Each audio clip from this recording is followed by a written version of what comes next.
दीनानाथ मंगेशकर रुग्णालयातील गर्भवतीच्या मृत्यूचा लेखी अहवाल आज महिला आयोगासमोर सादर होणार।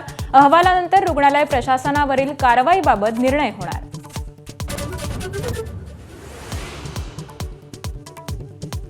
केंद्रीय कृषी मंत्री शिवराज सिंह चौहानांचा आज नंदुरबार दौरा। कर्जमाफीच्या मागणीसाठी ठाकरेंची शिवसेना कृषी मंत्र्यांना काळे झेंडे दाखवणार।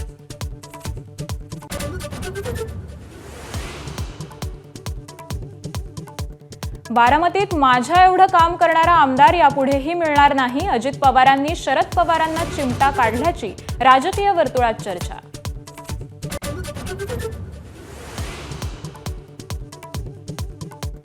सर्व हिंदूंसाठी मंदिरं, स्मशान आणि पाणी एकच असलं पाहिजे। सरसंघचालक मोहन भागवतांचं वक्तव्य।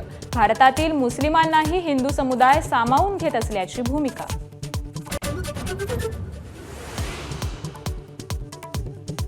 विदर्भात तापमानाचा पारा 43 अंशांच्या वर। अकोल्यात सर्वाधिक 43.2 अंश सेल्सिअस तापमानाची नोंद, तर पुढील काळात पारा 45 अंशांच्या वर जाण्याचा अंदाज।